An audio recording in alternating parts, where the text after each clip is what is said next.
নান্দনিকতার ছোঁয়ায় বরিশালের গুঠিয়া বাইতুল আমান মসজিদ ও ঈদগাহ কমপ্লেক্সটি পর্যটন কেন্দ্রে পরিণত হয়েছে। গত 18 বছরে এই প্রাঙ্গণে প্রায় 20 লাখ পর্যটক এসেছেন, দেখেছেন ব্যক্তি পর্যায়ে নির্মিত ধর্মীয় স্থাপনার নান্দনিক শৈলী। বিশেষ দিনগুলোতে এই প্রাঙ্গণে নামে মানুষের ঢল। 1, 2, 3 ঢাকায় জমি জিতে নিন 100% ক্যাশব্যাক সহ 20 কোটি টাকার পুরস্কার। বরিশাল নগরী থেকে 20 কিলোমিটার পশ্চিমে উজিরপুর উপজেলার গুঠিয়া ইউনিয়ন। এখানে 18 একর জমির উপর গড়ে ওঠা গুঠিয়া বাইতুল আমান মসজিদ ও ঈদগাহ কমপ্লেক্সটি উদ্বোধন হয় 2006 সালের 20 অক্টোবর। শারজাহ, দুবাই ও তুরস্কের ঐতিহ্যবাহী মসজিদ ও স্থাপনা থেকে নেয়া খণ্ড খণ্ড শৈলী দিয়ে গড়ে তোলা হয়েছে এই মসজিদটি।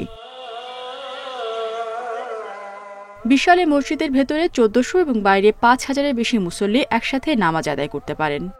প্রথম দিন তো নামাজ পড়তে আইছি, বহু লোক, এখানে গাছতলায়, এখানে মানুষ, হাজার হাজার মানুষ। 20টি গম্বুজে স্থাপত্যকলায় সাজানো পুরো মসজিদের মাঝের বড় গম্বুজে গোলাকারে লেখা রয়েছে আয়াতুল কুরসি।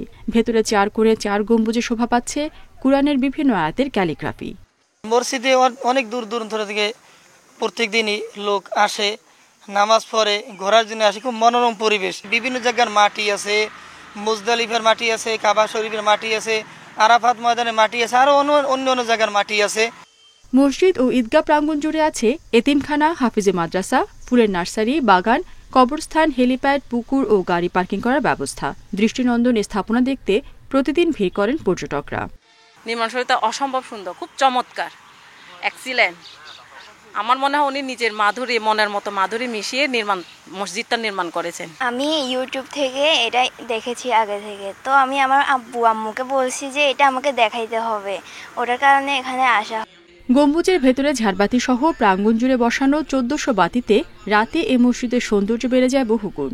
183 ফুট উঁচু মিনারটি দেখে চোখ জুড়ায়। প্রায় 18 কোটি টাকা ব্যয়ে ব্যক্তি উদ্যোগে স্থাপনা তৈরিতে সময় লেগেছে 3 বছর।